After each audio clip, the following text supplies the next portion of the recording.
The first item of business is the termination of Council Executive Dr. Lila Cox. Well, I will defer to you in a moment, but I just wanted to say that one of the things I believe is really important for a person's career, particularly in politics, is to where we all serve at the pleasure of the mayor, and my 20-year career have served at the pleasure of the elected officials that I have worked for, that I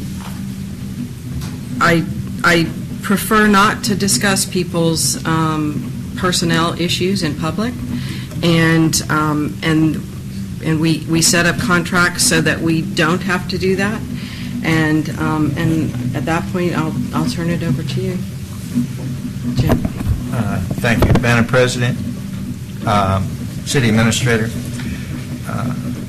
I just want to take a moment to set the legal stage.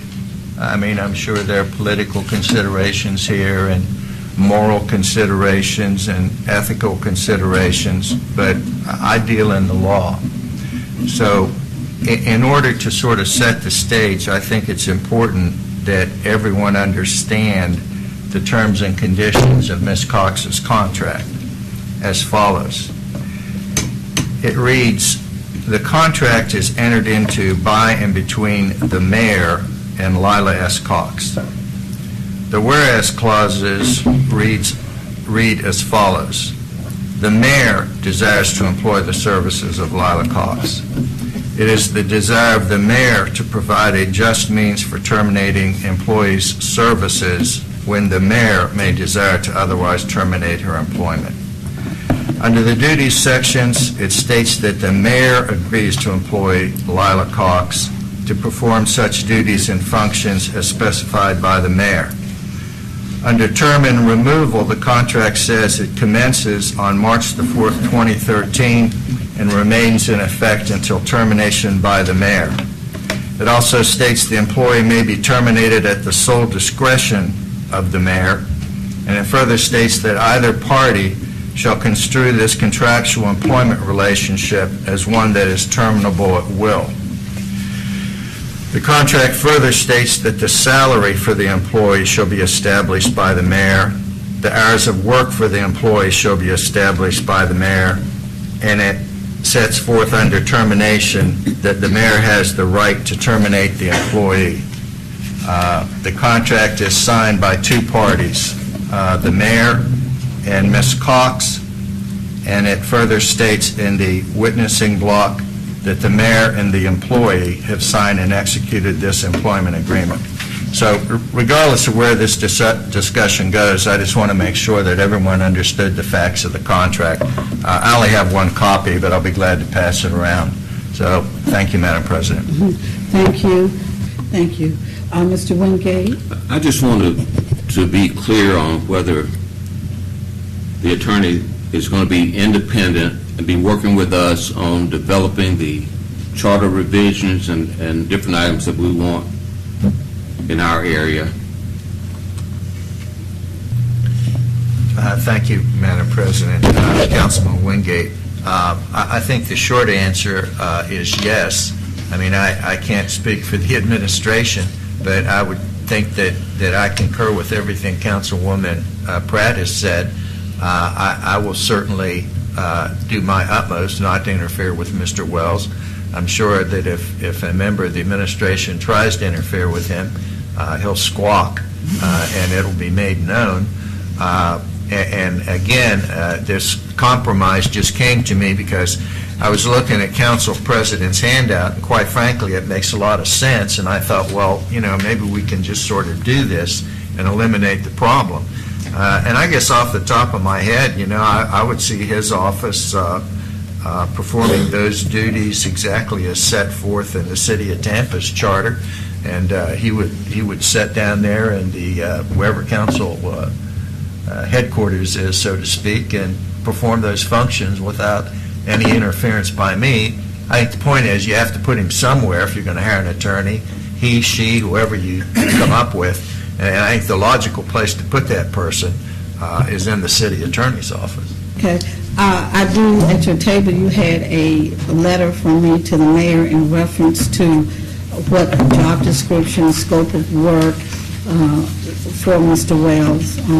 Was he simply going to be our legal advisor? If that is the case of legal advisor, then we would still be without a council executive to do the basic work. So I'm going to ask Madam Administrator in reference to the scope of work that he was supposed to do and everything.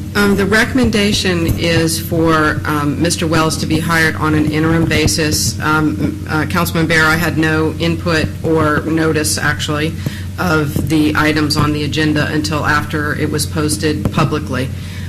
Never got a call from anybody, never was notified. The clerk never notified me, nor anyone in our office, that the items were on the agenda. So I have to apologize for the state that they're in, but I would recommend that you modify the motion to allow Rusty to be interim, because I can tell you that I and the staff on the 7th floor are working very hard to deal with stormwater issues and working with FEMA and the various contractors to get us through the storm, because although many people are recovered from the storm, there are still hundreds that are not, and we're trying to look forward to working on the stormwater issues. And so I asked the other day what would happen if we had no one here and you did not support anyone. That means that the agenda and putting the agenda together would fall to myself and my executive assistant. And frankly, I think we need Rusty's help, and he's experienced, knowledgeable, and is also a credible attorney, and that would be very helpful for you to have the next few meetings that we will have until you can reach consensus on who you'd like to have as your executive assistant. Okay, go ahead. Okay. I do not support hiring Mr. Wells. I think he has a conflict of interest. I do not want him giving legal advice on ordinances that I submit to City Council. I do not believe that he can do the work that I guess he could. If you look at what Dr. Cox has been doing, a lot of it was very administrative. I believe Mr. Wells is overqualified for the job. Way overqualified for the job. And so I'd like to make an amendment to the motion that we offer the position to Dr. Cox. I'm making a motion to amend that we offer the position to Dr. Cox. Second. So I have a motion and a second to amend that we offer the position to Dr. Cox. I also want to add, City Administrator Castile just said how they're very busy working on things on this storm and recovery and positive things for this community, and they don't want to be burdened with doing the stuff Dr. Cox was doing. Well, last Wednesday we had a great meeting and we talked about all the great things we want to be doing too, and yet we now are going to be scrambling for staffing, and they could have not fired her and things would have been pretty smooth. So I haven't figured out how firing her helped with fixing the stormwater problems. Thank you. Madam President, have a brief moment. Yes. I think someone suggested this was a momentous day in the city, and it certainly is, because I believe we have a situation where Councilman Bear agrees with me on some small part of the charter, and I happen to agree with Councilwoman Pratt, so maybe we're going to hear, trumpet sound and the skies open in a minute. Now, I will make this offer. I think Councilwoman Pratt has an excellent idea, and I haven't discussed this with the mayor. And as I've said before, the mayor has the power to hire and fire. But as I look at the handout the council president gave us on the staff at the City of Tampa, I would willingly take Attorney Wells into my office to act as an assistant city attorney to perform the exact duties that are set forth in the City of Tampa's charter. if that'll help resolve this problem. I will supervise him, and he can, well, let me retract that, because that's not going to help it. I will gladly bring him into the office, and I will do my best to erect a Chinese wall, so to speak, so that he can perform his duties without any interference from me. Madam Administrator? Thank you, Madam President. I too believe that this is a great compromise, and it didn't just come out of nowhere. It was actually something that you all discussed last Monday in your workshop. And it wasn't the city of Tampa, but it was the city of Jacksonville, which has a very similar setup in their general counsel's office. And I have worked with both the city of Tampa and the city of Jacksonville with their legal staff in debates between the council and the mayor in both of those offices, and which have budget disputes that come to the governor and cabinet when I was a chief cabinet aide. So it worked very well, and there was a good Chinese wall that was set up, and most importantly, we do have several council meetings, and you do have issues that you want to act on, and I believe that most effective things happen with relationships, and Mr. Wells has been good at relationship building, and he knows you all, he knows the city staff, and frankly, he knows many of the various people who come in to opine on city matters. So I think as an interim basis, it's a good compromise. Okay, thank you. But I would really like to hear from Attorney Wells, if he would like to speak, because I would just like to, I may change my vote based on what he has to say. I want a commitment from him that he can be absolutely 100% independent, as he would be required under the Florida Bar Rules of Ethics. And I would just like to give him the opportunity to speak, if that's okay, if he wants to. Mr. Wells?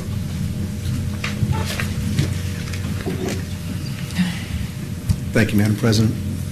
It's been an interesting morning, one of the most interesting that I've had recently, and I suppose that's true of many of you as well. Ms. Myers put her finger on it. Mr. Messer had alluded to it earlier. You know, when you work in the local government legal arena for many years, you wind up going to conferences.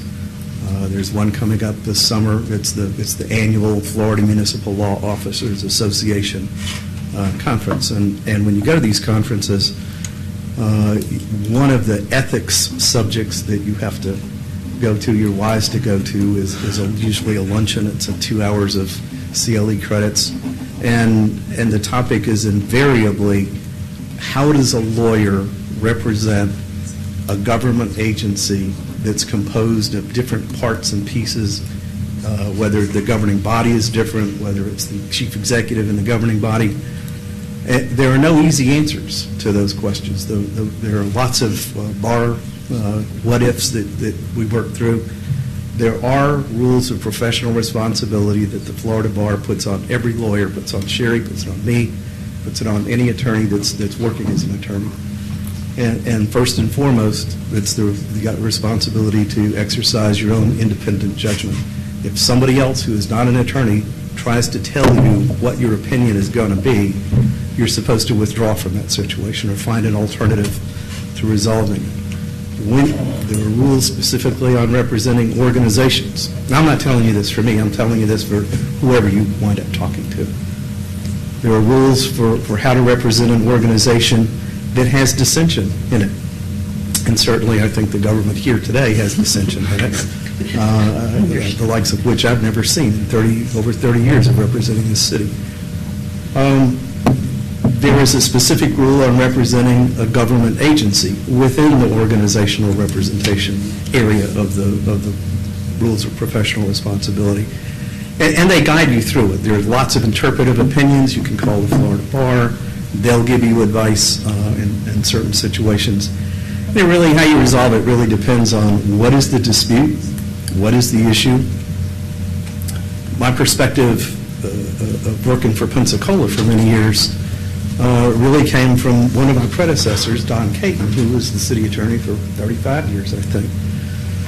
And I think one of the reasons that he was so successful at it is that he developed a skill, and hopefully imparted it to those of us that worked for him, of not playing politics among the elected officials, of recognizing what is a political dispute, what is a judgment call that's uniquely the role of the elected official to resolve, not the role of the staff, not the role of the attorney. The attorney's job is to tell you how to accomplish something, if it can be accomplished, not to tell you how to decide, what to do, which way to vote. If you think you're going to hire an attorney that's going to tell you what you want to hear, you're making a huge mistake. You want to hire an attorney who can follow these rules of professional responsibility and help you among yourselves, and help you in your relationships with the mayor's office work through differences of opinion that you're going to have on how to resolve stormwater, how to resolve the needs of the community, the homeless community, and so forth, how much money to allocate, what kind of ordinances to adopt to help solve a problem. I think the reason I sort of agreed to the mayor's putting me up here is because I think things really have deteriorated in a city government that I love and have worked with for 3 decades. And I'd like to try to see that resolve itself, to calm down, so that when ST Aerospace comes to town and thinks about investing money here, they don't see this kind of dissension. They see a community pulling together. And that's the offer I made to the mayor. That's the offer I made to you in my letter to you. It's the offer I'm continuing to make. It's not fun to hear things said about you, but here I am. Thank you. Thank you. Item number 4 is the consideration of placing amendments on the November 2014 ballot, referring to council attorney and council staff, and recall provision for the mayor. Why is this urgent here? It is because if you look at our calendar, we have an agenda conference on the 14th of July and the council on July 17th. We do not come back together as a body until the last week of August. We are on a summer schedule, so we don't come back. If we want to put anything on the November ballot, according to the supervisor of election, I believe that we have to have everything in that office by August 26th. Is that correct, Madam Clerk? My notes have August the 29th. August the 29th. So we would not have time enough to do and have second readings on amendments and citizen input if we wait. That would give us only the option of calling a special election, which we have monies that we need for drainage and other issues, and or wait 2 more years until the general election.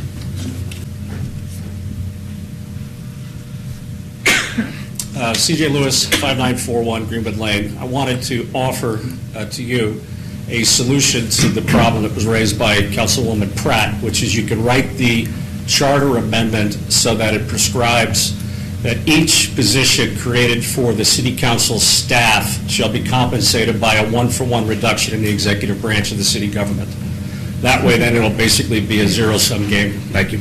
Okay. Yes. We're going to Madam President, I know. So what we're voting on is that we're going to place an amendment on the November 2014 ballot to create an attorney and staff position. And council staff positions, yes. Okay. And we are also going to direct our interim or whatever attorney to draft assist it? us, yes, to assist us in that. Okay, thank you. Mm-hmm. Any other comments? Please vote. Motion passes 6-1. Yes. The next item for consideration was the provision of recall for the mayor. Do I have a motion?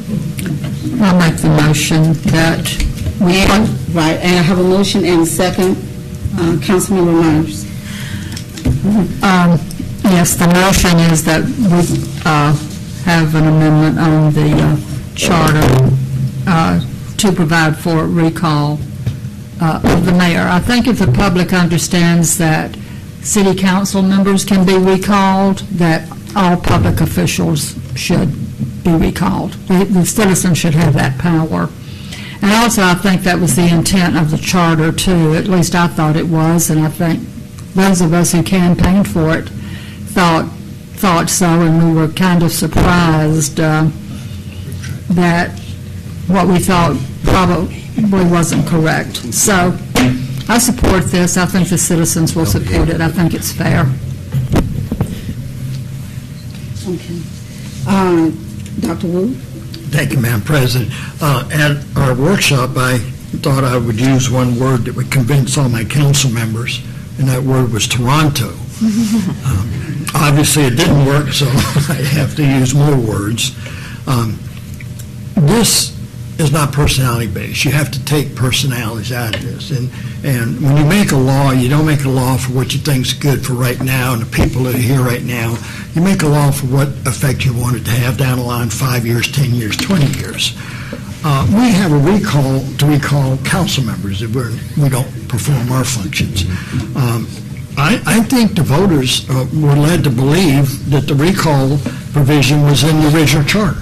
And I believe there's a lot of people who are shocked to find out that it's not there. So all this does is it gives the people, the citizens, the opportunity to say whether they thought that was their impression or not. So all we're saying is put it out there and allow the people to decide whether there should be a provision or not. I believe there should be, but it's not my decision. It's the people's decision, and I believe they should have the right to vote on it. Thank you, Madam President. Thank you. Councilmember Wingate. I think we should follow the administration's practice and make this at will of the city council. Thank you, Mr. Wingate. Councilmember Baer. Thank you, Madam President. And I would agree with this. It's a parity issue. I mean, we've got the recall provision for the council members. We need to have it for the mayor as well. But I did see in some cases where the councils can remove the mayor, but we'll just leave that for another day. Thank you. I just wanted to call your attention to, I have a copy of the model charter, city charter information in front of you that talks about recall provisions in there, so it is there at your place. Councilmember Tahar. Yeah, thank you, Madam President. I'm not going to support this. I don't think city council members should be subject to recall because there's a ballot box every 4 years that you can get rid of them if you don't like them. I know that we said at the workshop that if the mayor or city council member or anybody, elected official, does something illegal or unethical in the sense that they break a law, the governor can come in and remove them from office. So, you know, I can't see just getting rid of somebody because you don't like what they're doing. You can do that at a ballot box. You don't have to do that during recall. So. Okay, Councilmember Myers. Well, Florida law provides for recall of elected officials, okay? So all we're doing is providing that recall provision for city council members, which is state law, also apply to the mayor. And, you know, as far as the governor getting rid of somebody, well, that depends on whether that person is the governor's friend and how well connected they are. So, you know, this has nothing to do with the present administration. We don't know who's going to be mayor in November. There's another candidate out there. So it has nothing to do with who's in office. I don't take it personal in terms of it applying to city council members. So I do think that the citizens deserve and expect to have this authority. And it's not just for some trivial matter either. State law requires it to be for malfeasance, misfeasance. It has to be for something really, really bad. So I do support it. Dr. Prayer. Thank you, Madam President. When the charter was being promoted, I remember that recall was one of the recall and referendum were important to a large group of people who supported it. Unfortunately, a lot of the referendum stuff is irrelevant because the mayor takes actions that aren't actions of council. But I think that this is just cleaning up what people understood. And as I didn't vote for the earlier one because I think that, a no vote of the citizens on the previous one would be a real problem. Either way, I hope that this is never something anyone uses, and I hope that we continue to have ethical people serving this city. Thank you. Thank you. Councilmember Bear. Thank you, Madam President. I just wanted to make one comment on St. Petersburg's charter is very simple. It says the qualified voters of the city shall have the power to remove from office any elected officers of the city in accordance with the recall as provided in state statutes. Now, the problem we have right now in our city is that only members of the governing body can be recalled in accordance with state statutes. So we need to have a little more specific language so everyone is eligible for recall. Thank you. Okay. Thank you. I see no other lights. I have Mr. Lewis.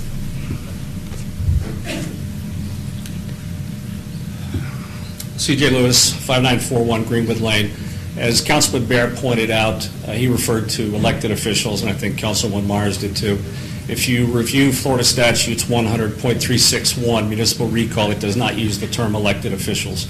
It talks about members of the governing body. There's no evidence that Crystal Spencer, the chairwoman of the Charter Review Commission, actually reviewed the actual law that governs recall.